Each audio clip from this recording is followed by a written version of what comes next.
शुभोदय, नमस्कार बच्चों। आज मैं आप लोगों को संधि पढ़ाने जा रहा हूँ। संधि का मतलब होता है जोड़। संधि का मतलब होता है जोड़। इसकी संधि की परिभाषा है दो या दो से अधिक वर्ण, दो वर्णों के मेल से जो विकार उत्पन्न होता है उसे संधि कहते हैं। दो वर्णों के मेल से जो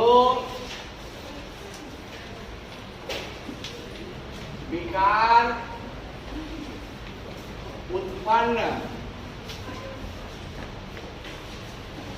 होता है उसे संधि कहते हैं।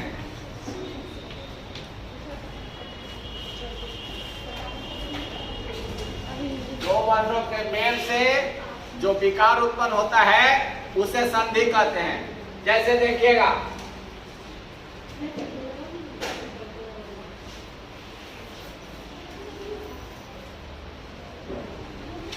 देवी जोड़ आगम। अब ये देवी में ई है, आगम में आ है, तो ई और आ मिलने से क्या विकार उत्पन्न होता है? ये देखिए, देवी जोड़ आगम देव्यागम, देव्यागम। अब इसमें ई के स्थान पर यह विकार उत्पन्न हो गया है, तो ई के जगह यह हुआ और यह आ से मिल गया यागम। देवी जो रागम देव्यागम, ये विकार उत्पन्न हुआ, इसलिए हम इसको संधि कहते हैं। और कोई पूछ दे कि संधि और समास में क्या अंतर है, तो दो या दो से अधिक पद अपनी विभक्ति चिन्ह छोड़कर आपस में मिल जाते हैं, उसे हम समास कहते हैं। वहां पदों का मेल होता है समास में, और संधि में वर्णों का मेल से विकार उत्पन्न होता है, वर्णों का मेल होता है। तो वहां विभक्ति चिन्ह छोड़कर, जैसे रसोई के लिए घर, रसोई के लिए घर। अब यहां देखिए, रसोई और घर दो पद आपस में मिलेगा, रसोई या घर, रसोई घर। आई के लिए जो विभक्ति चिन्ह है, इसको छोड़कर रसोई या घर दोनों आपस में मिलकर संक्षिप्त रूप धारण कर लेता है, उसको समास कहते हैं। जबकि संधि में वर्णों का मेल होता है, पदों का मेल नहीं होता है। समास में पदों का मेल होता है और संधि में वर्णों का मेल होता है, और वर्णों के मेल से विकार उत्पन्न होता है। और समास में दो या दो से अधिक पद आपस में मिलकर संक्षिप्त रूप धारण कर लेते हैं, उसको हम समास कहते हैं। अब देखिए, संधि के तीन भेद होते हैं। संधि का मतलब होता है जोड़। एक संधि होता है, एक संयोग होता है, और दोनों का अर्थ एक ही होता है ना? संधि या संयोग, तो दोनों में क्या अंतर है? संयोग में दो या दो से अधिक व्यंजन वर्ण आपस में मिलते हैं, तो उनको हम संयोग कहते हैं। और संधि में दो वर्ण मिलते हैं, स्वर भी हो सकते हैं, व्यंजन भी हो सकते हैं, लेकिन वहां संयोग में केवल व्यंजन वर्ण मिलते हैं। जैसे देखिए, विंध्य, विंध्य, यहाँ न और ध दोनों हलंत वर्ण है, व्यंजन वर्ण है, इसमें स्वर नहीं है, तो न और ध यहाँ मिला है, तो इसको हम संयोग कहते हैं। लेकिन यहाँ अभी उदाहरण था, देवी जोड़ आगम, यहाँ देवी में ई था, स्वर वर्ण था, आगम में आ था। उसी तरह देखिए, वाक जोड़ दंड, वाक दंड। और यहाँ द में अ भी है, द अ है, क में अ नहीं है, तो यहाँ व्यंजन और स्वर दोनों मिला। अच जोड़ अंत, देखिए अच में स्वर है, ये व्यंजन है, अंत में अस्वर है, तो ये दोनों है, इसलिए इसको हम संधि कहते हैं। इसमें बदलाव होता है, इसमें बदलाव नहीं होता है, ज्यों कहते हैं लिख दिया जाता है संयोग में, तो व्यंजन वर्ण आपस में मिलते हैं और संयुक्त रूप धारण करते हैं, तो उसको संयोग कहते हैं। और स्वर या व्यंजन वर्णों के मेल से जो विकार उत्पन्न होता है उसको संधि कहते हैं। अब आइए, संधि के 3 भेद होते हैं।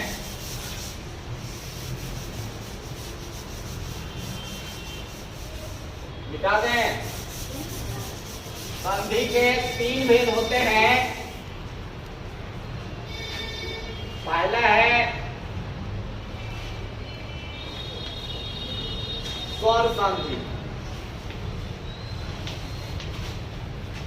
दूसरा है व्यंजन संधि, और तीसरा है विसर्ग संधि।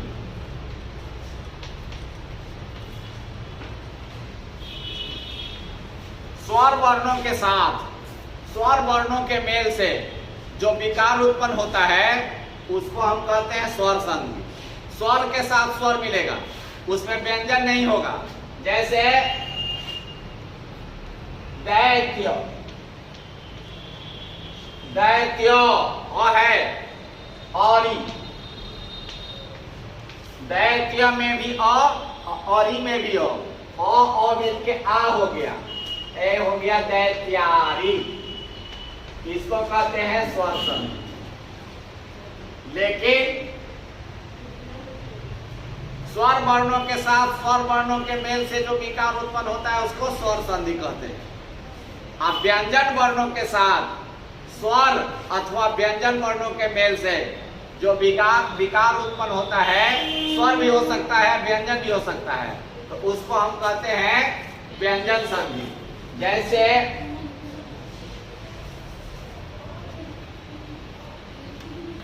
जगत जोर ईश, जगदीश। अभी जगत में तो व्यंजन वर्ण है और ईश में ई स्वर वर्ण है, जगदीश हुआ, है ना। वाक जोर अंत, दिक जोर अंत, दिगंत, वाक जोर ईश, वागीश, ये सब व्यंजन संधि हुआ, है ना।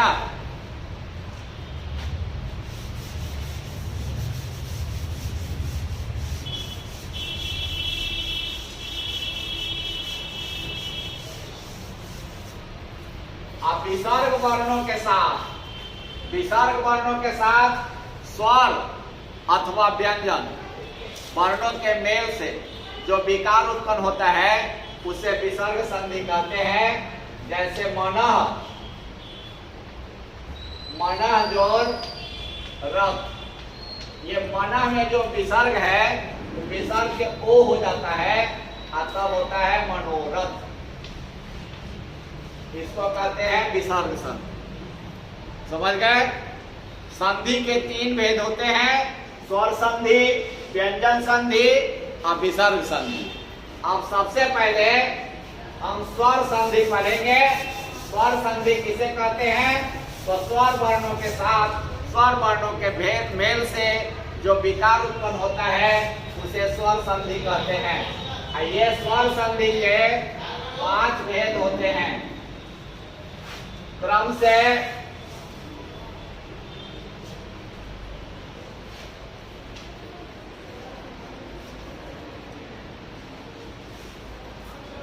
सबसे पहला है दीर्घ। दीर्घ मतलब होता है बड़ा। दीर्घ का मतलब क्या होता है? बड़ा।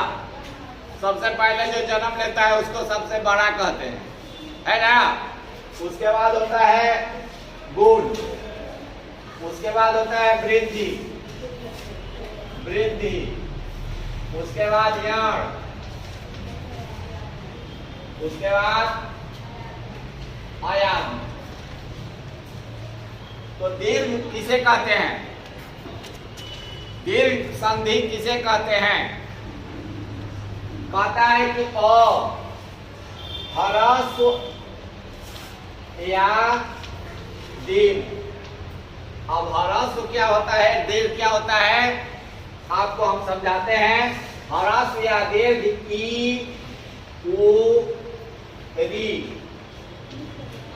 ई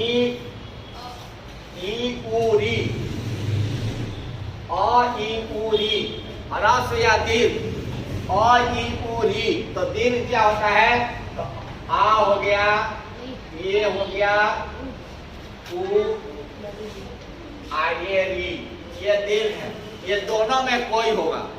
कहता है ह्रस्व या दीर्घ अ ई उ री, ह्रस्व या दीर्घ अ ई उ री के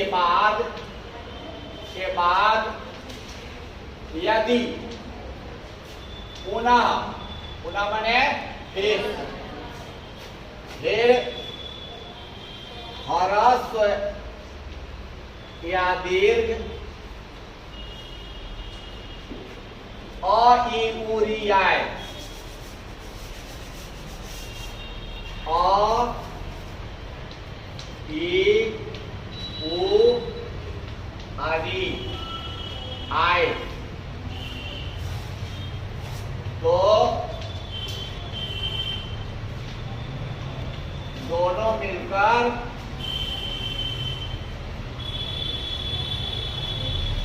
दीर्घ हो जाता है।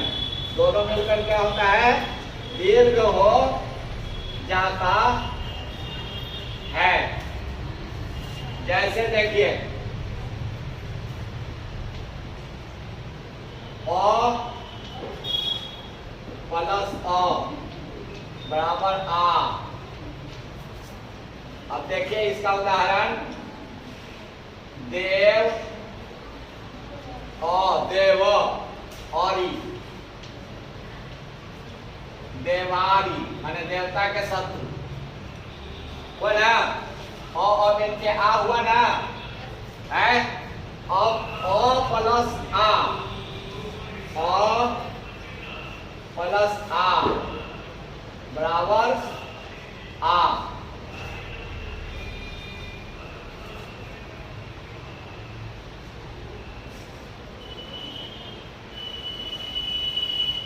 देव प्लस आलय होगा देवालय। अब आ प्लस अ, आ प्लस अ,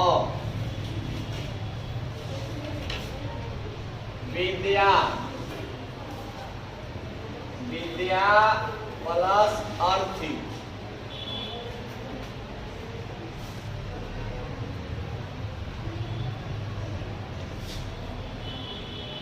विद्यार्थी। आपने देखा कि अ मिला तब भी आ हुआ, आ मिला तब भी आ हुआ, आ मिला तब भी आ हुआ। और विद्या जोड़ आलय, विद्या जोड़ आलय विद्यालय, आ मिला तब भी आ होगा। इसी तरह ई के साथ भी होगा, है चाहे ह्रस्व हो या दीर्घ हो। मही जोड़ ईस, ये देखिए मही जोड़ ईस महीस, ई मिला उ, भानु जोड़ उदय, भानुदय।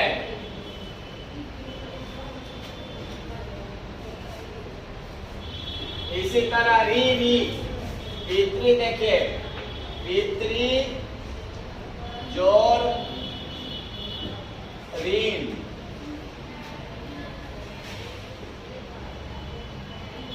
पितृ।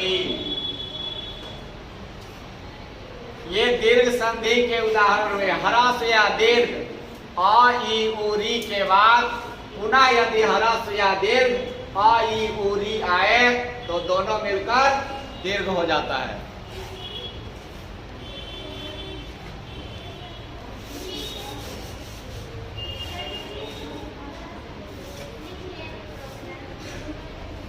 अब दूसरा देखिए गुण संधि।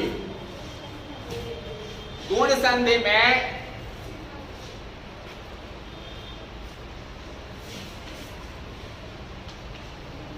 संधि में अ या आ के बाद अ अथवा आ के बाद यदि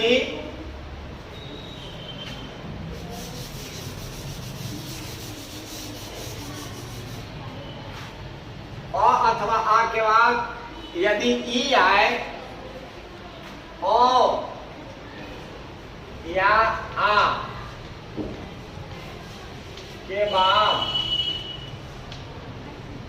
यदि ई आए तो ए होता है, ऊ आए तो ओ होता है,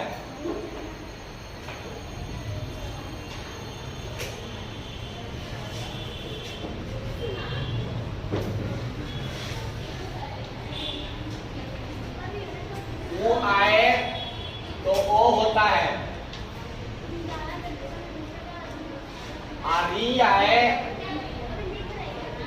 री आए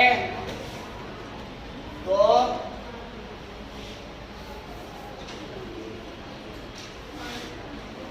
और होता है।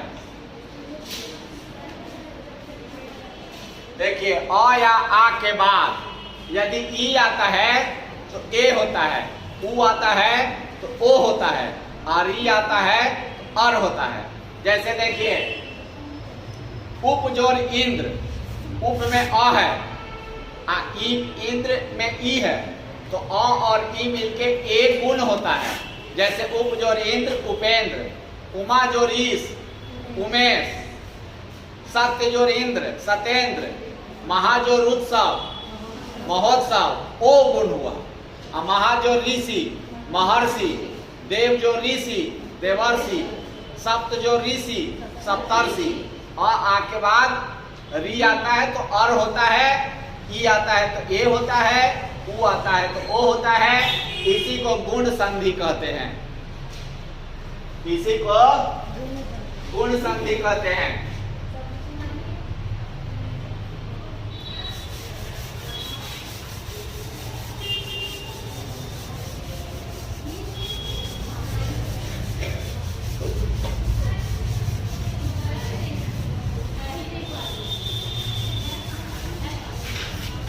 अ या आ के बाद ई आए तो ए, ऊ आए तो ओ, और ई आए तो और होता है। जैसे देखिए उदाहरण, जैसे उप जोड़ इंद्र, उप में अ है, अ के बाद ई आया है, इसलिए ए गुण हुआ उपेंद्र। दूसरा उदाहरण है सूर्य जोड़ उदय, सूर्य में अ है और उदय में ऊ है, दोनों मिलकर ओ गुण हो गया सूर्योदय। महा में आ है और ऋषि में री है, महा जो ऋषि महर्षि, इसमें और गुण हुआ, ये महर्षि।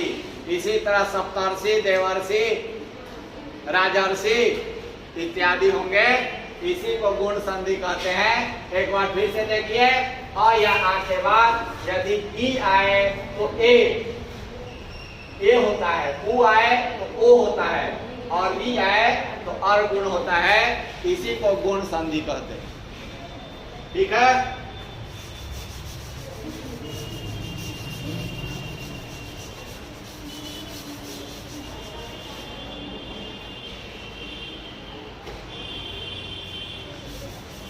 अब इसके बाद स्वर संधि का तीसरा भेद है वृद्धि संधि।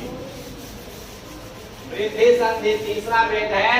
वृद्धि संधि में कहता है कि अ या आ के बाद अ या आ के बाद, अ या आ के बाद यदि ए अथवा आए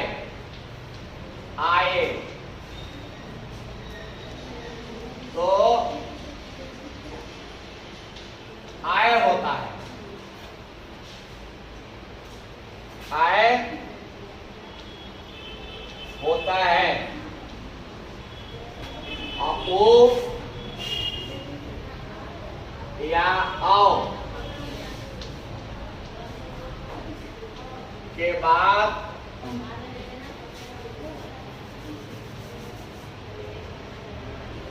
ओ या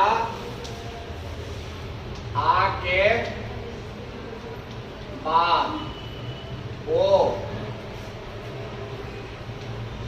अथवा आओ आए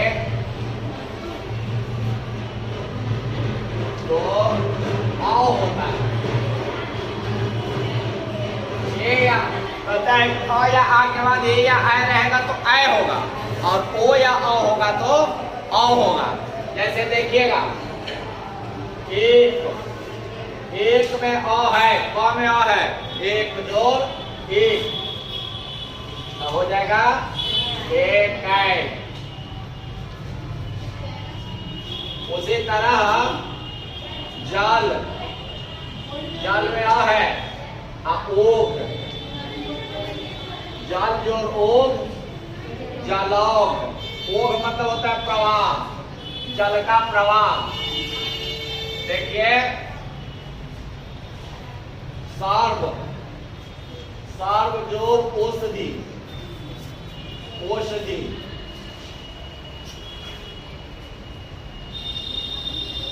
सर्वौषधि, सर्वौषधि, सब तरह के औषधि, जड़ी बूटी, सतौषधि।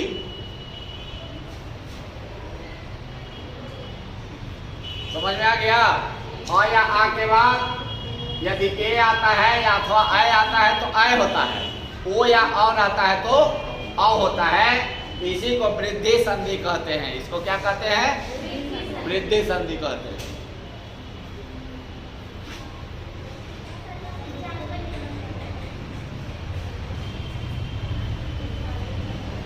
अब इसके बाद यण संधि, चौथा संधि है यण संधि। यण संधि में कहता है कि ई, ऊ आदि के बाद संस्कृत में का और स्वर होता है लिरी, तो ई, ऊ, री, लिरी के बाद, हिंदी में लिरी नहीं होता है लेकिन जान लेने में कोई हर्ज नहीं है ना। ई, ऊ, री, लिरी के बाद कोई भिन्न स्वर आए, यानी इन चारों को छोड़ के, ई के बाद ई नहीं आए, ऊ के बाद ऊ नहीं आए, री के बाद री नहीं आए, लिरी के बाद री नहीं आए। मान लिया कि ई के बाद ऊ आ जाता है, या ऊ के बाद री आ जाता है, या लिरी आ जाता है, या अ आ ई आ जाता है, या ए आ जाता है, तो क्या होता है? ई, ऊ, री, लिरी के बाद यदि कोई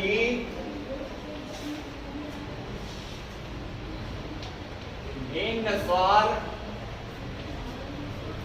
आए तो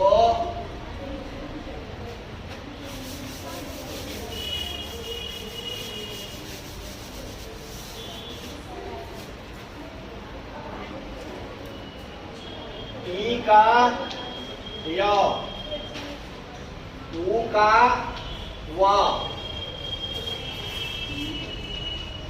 री का र, ली का ल होता है। देखिए ई,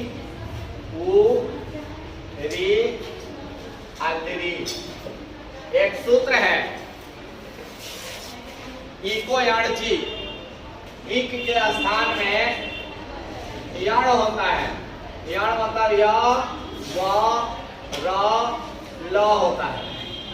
देखिए ई उ री ली के बाद यदि कोई भिन्न स्वर आता है तो ई का य, उ का व, री का र और ली का ल होता है।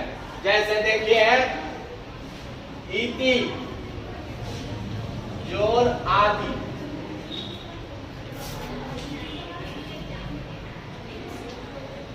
इत्यादि। अब आप प्रश्न कर सकते हैं कि ई के य काहे होता है, व काहे नहीं होता है, उ के व होता है, र काहे नहीं होता है। एक सूत्र है स्थानीय अंतरतम। नियम है कि जिसका जो नजदीकी होता है वही उसके स्थान पर होता है। जैसे ई का उच्चारण स्थान है तालु, य का भी उच्चारण स्थान है तालु, इसलिए ई का य होता है। उ का उच्चारण स्थान है ओठ, उ है ना। व का भी उच्चारण स्थान है दंत और ओष्ठ, तो सबसे नजदीकी व आता है उ का, इसलिए उ का व होता है। री का उच्चारण स्थान है मूर्धा, तालु से ऊपर जो गड्ढा है चिकना चिकना उसको मूर्धा कहते हैं, तो री का उच्चारण स्थान है मूर्धा और र का भी उच्चारण स्थान है मूर्धा, इसलिए री का र होता है। ली का उच्चारण स्थान है दांत और ल का भी उच्चारण स्थान है दांत, इसलिए ली का ल आदेश होता है। उसके स्थान पर वही मालिक बनता है। जो अधिकारी होता है उसका नजदीकी व्यक्ति जो होता है वही अगला अधिकारी बनता है ना। राजा महाराजा कोई भी है, जैसे प्रिंसिपल अब्सेंट रहते हैं तो वाइस प्रिंसिपल अधिकारी होते हैं, वही देख रेख करते हैं, है ना। तो उसी तरह से यहाँ ई का य, उ का व, री का र और ली का ल आदेश होता है, क्योंकि इन लोगों का उच्चारण स्थान एक है, इसलिए ई का य होता है इति जोरादि इत्यादि। दूसरा है अनु, अनु जोर ऐ, अन्वय, पितृ जोर इच्छा,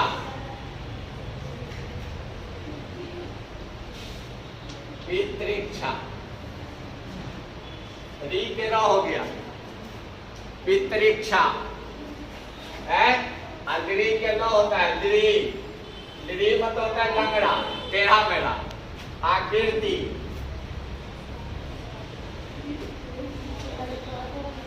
लाकीर्ति। समझ गए। इसी तरह अनु जोर ऐ अन्वय, मधु जोर अरि मधुअरी, मधु जोर अरि। देखिए मधु में वो है, आप भिन्न स्वर आया अरि, हो गया मधुअरी। मधु नाम का जो दैत्य था उसका शत्रु कौन है, विष्णु भगवान, है ना। मधुअरी ऊ क्या हुआ हुआ। इस तरह से असंख्य उदाहरण हो सकते हैं, है ना। हो गया। यदि ई उ री ली के बाद कोई भिन्न स्वर आए, कोई भिन्न स्वर आए तो ई का य, उ का व, री का र और ली का ल हो जाता है। इसी को यण संधि कहते हैं। क्या कहते हैं इसको, यण संधि कहते हैं।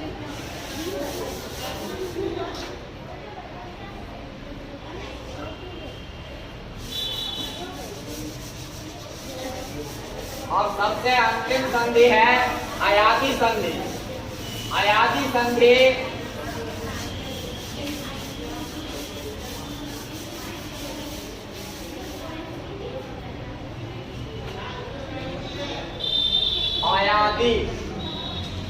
अयादि संधि,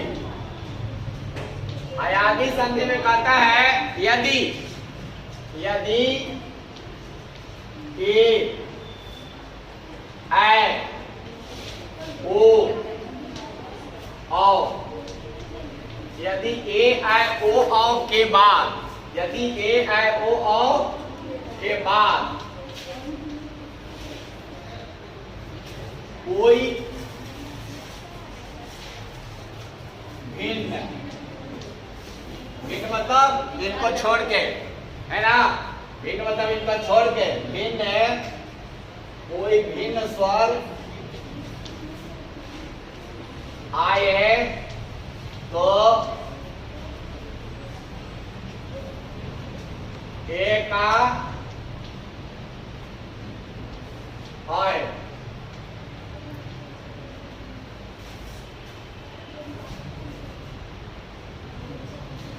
आय का आय, ओ का अब,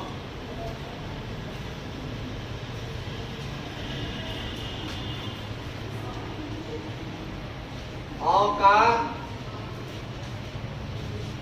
आब होता है, होता है, जैसे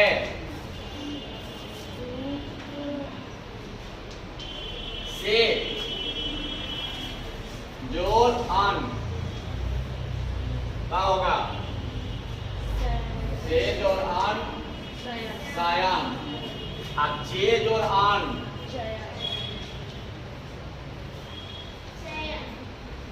चयन। इसी तरह ने जोर अन नयन, अब इधर देखिए ऐ गए जोर अक गायक, नए जोरक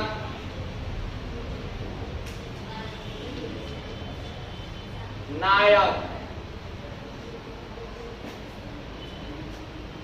श्रो जोर अन श्रवण, ओ जोर अन पवन, अधो जोर अन धवन, को जोर अन कवन, समझ गए।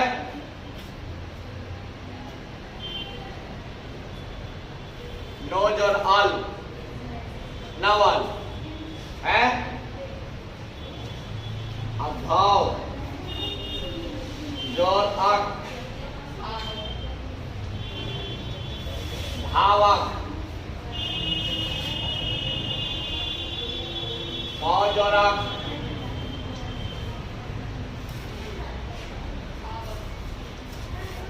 पावक, नौ जोर इक,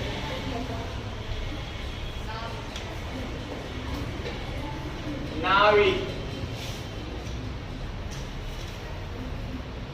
अपो, ये देखिए पो जोर इत्र, पवित्र, ये हुआ अयादी संधि। अयादी संधि में कहता है कि ए ऐ ओ औ के बाद यदि ए ऐ ओ औ के बाद यदि कोई भिन्न स्वर आए तो ए का ऐ का आय, ओ का अब, औ का आब होता है। जैसे से जोर अन शयन, चे जोर अन चयन, ने जोर अन नयन। उसी तरह गै जोर अक गायक, नै जोर अक नायक, और सै जोर अक सायक, सै जोर ई का साइका, है ना।